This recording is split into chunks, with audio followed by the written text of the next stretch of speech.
I have never been so invested in a series such as this series that we're going to talk about today.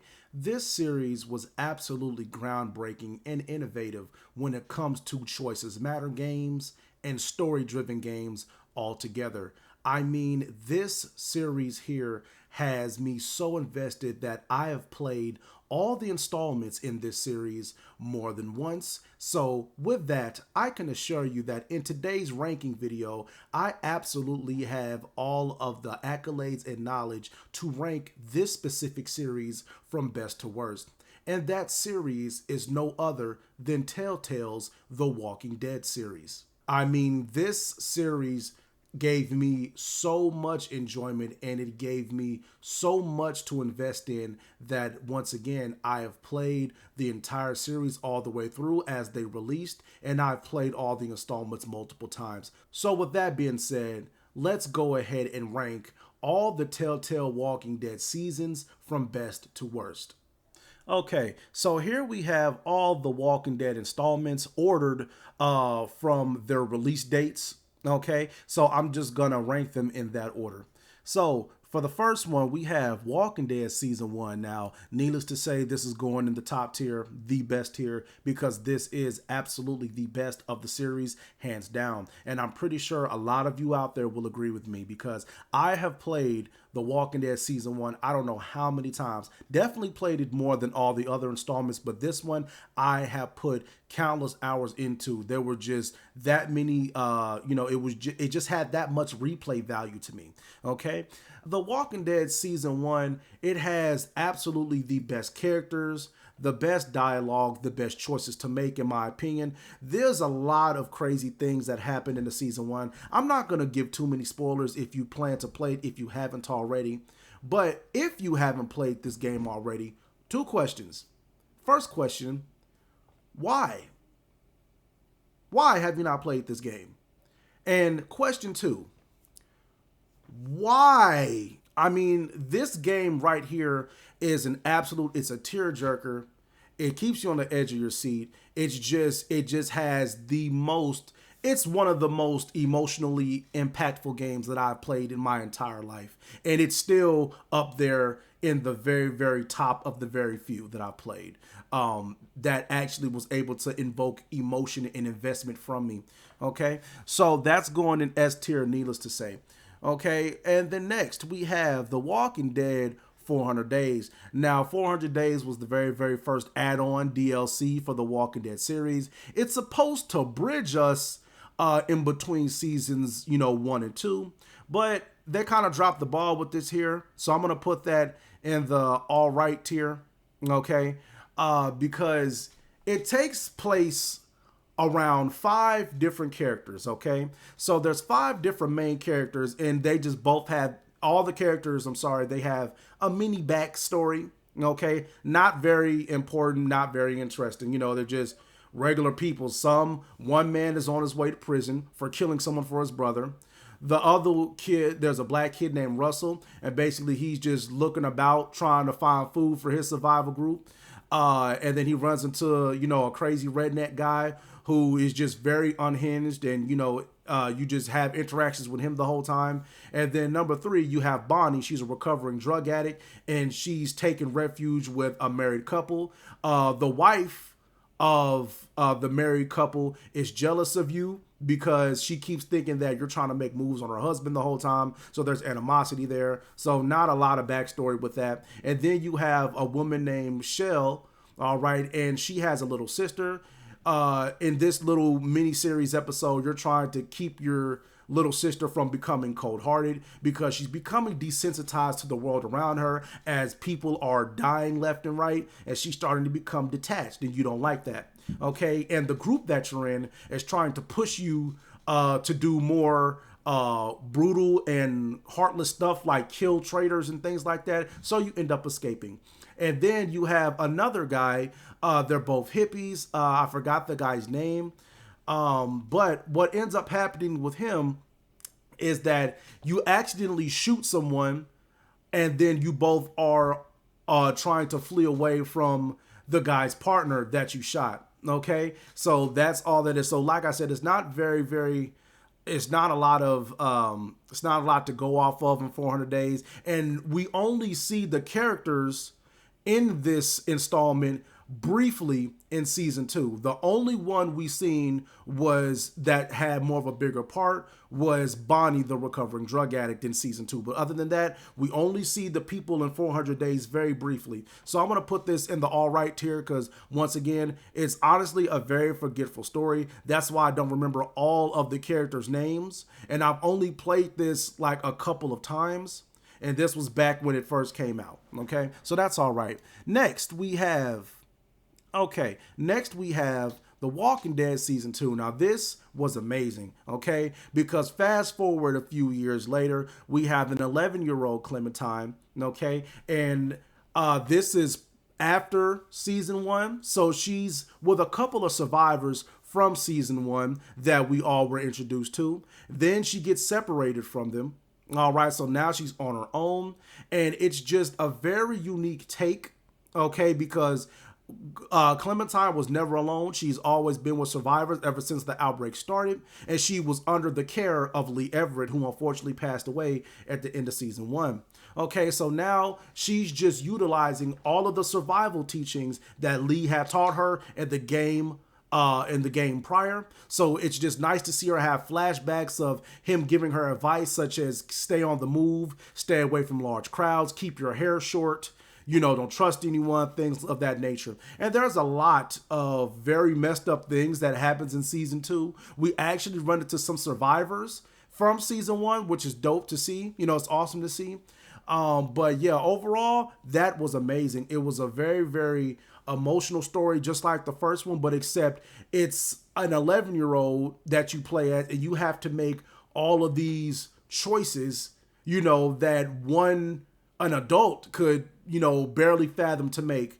And also season 2, it just grows Clementine even more as a person than she was in season 1. So, it's just unique how she gets to experience all this and how, we see everything through her point of view. So I'm going to put that in the amazing tier.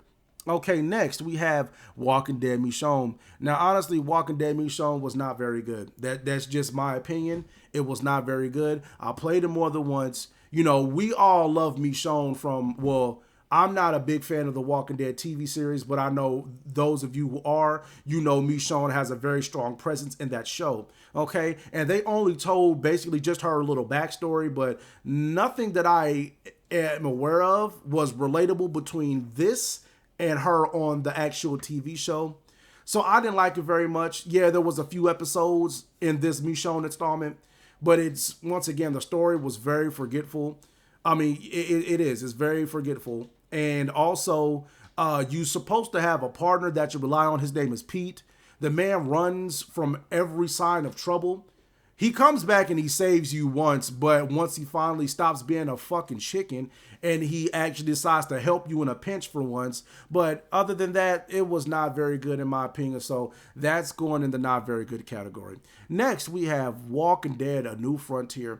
Now, The Walking Dead: A New Frontier, this was introduced to us on the new generation of consoles such as Xbox One, PlayStation 4, etc. So, we got to see the nice little graphical uphaul with The Walking Dead: A New Frontier. So in this story, you play as this guy right here that I'm pointing at. His name is Javier Garcia. He's a former Major League Baseball player, and then he got fired for doing illegal gambling on his games. Okay, so then he moves in with his big brother.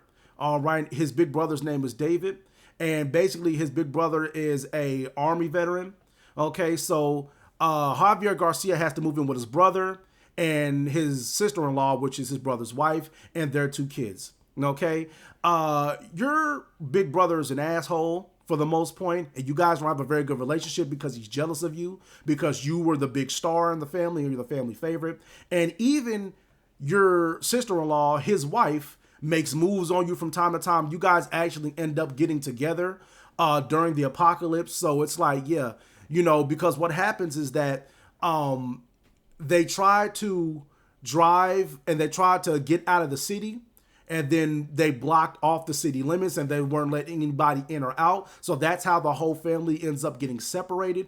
And you're waiting on your big brother to return, but he never returns. So it's just you, your sister-in-law, and your niece and nephew. Okay. And what ends up happening is that, yeah, you run into a even older Clementine now. Clementine is now 14 years old, and she's a little more managed. You know, she curses more. It's just hilarious to see how, you know, fast she had to grow up from season 2 up into The Walking Dead: A New Frontier. She's she's much smarter. You know, she's been in a survival colony. Okay, so she's learned a few things. She even has a tattoo showing that she was a part of the colony.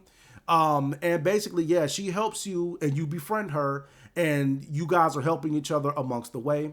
So far, I really liked it. I played it a few times this entire series, and I definitely can confidently say it was good. It was not amazing, but it was good. Okay, because a lot of the choices in this story, they don't matter, and that's what I hated about it. Okay, no matter what you do, some people are going to die. Some people are going to be mad at you no matter what you do. And that's when I started to, realize that. Because in season 1 and in season 2, stuff matters. You know, more stuff mattered. But in this one, choices really didn't matter very much, you know, in certain situations that I wanted them to matter in. So it was good. Okay, and then finally we have The Walking Dead final season. Now, The Walking Dead final season takes place with an even older Clementine now, just a few years down the line here. Okay, and now she's a young adult now. Okay, and now we see AJ here, the baby that you ended up adopting in season 2. All right, from one of the survivors. Okay, and what happens now was that her and AJ are on the road and they're just trying to survive. Now that she's gotten AJ back from the people in A New Frontier, all right, her old survival colony, now they're on their own. So basically what happens is that Clementine, she comes across a group of her peers, okay, also other young adults who had taken refuge at a boarding school where they once were students. When you meet these survivors, they start telling you about themselves. You know, they say that, you know, they were abandoned there. Most of the adults had got turned into zombies, and some of their peers were kidnapped by, cult-like groups who were forced to make kids soldiers. They're soldiers. Yeah, so they would kidnap kids from the boarding school and convert them into soldiers, and they would just never be seen again. Okay. And Clementine, you know, with all the experience that she has, she quickly becomes a leader for this group of students. Okay. And, you know, you have a few romantic options. You know, you can go out with Lois or Violet, I believe her name was. Yeah. And basically what stopped this game from being amazing was once again, the choices not mattering. Or if you do make a choice, everything that you do, AJ here, the kid, he's gonna fucking remember. And it's so goddamn annoying because he will throw it in your face. Like if you take it an inch, he will take it a mile, and he will just do some drastic shit.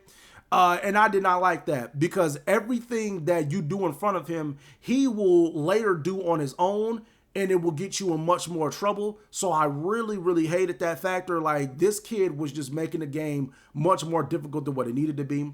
But overall, the game was good. I really liked how Clementine could handle herself with all the years of experience through the zombie apocalypse.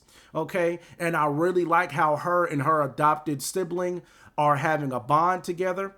Okay, I really like to see that because I really wanted to see him grow up, and we got to see that. So overall, this series was good. Okay, once again, I did not want to give too many spoilers because I don't know if you guys are going to play this series, but if you haven't already, I really, really hope that you decide to. Okay, but that's going to do it for me today, guys. I just wanted to go ahead and rank this series because I have extensive knowledge for it. Okay, now I'm not a guru such as, I know the story front and back from these games. Because like I said, the games have been out for over a decade now, but I've played Walking Dead Season 1 countless times. All right, and I played A New Frontier countless times, so I know those stories back like the back of my hand. But once again, I didn't want to spoil it for you guys. So let me know what your favorite Walking Dead installment is in this series, and let me know if you plan on playing it now. All right, but once again, you guys, it's been David, and I will see y'all in the next video. Peace.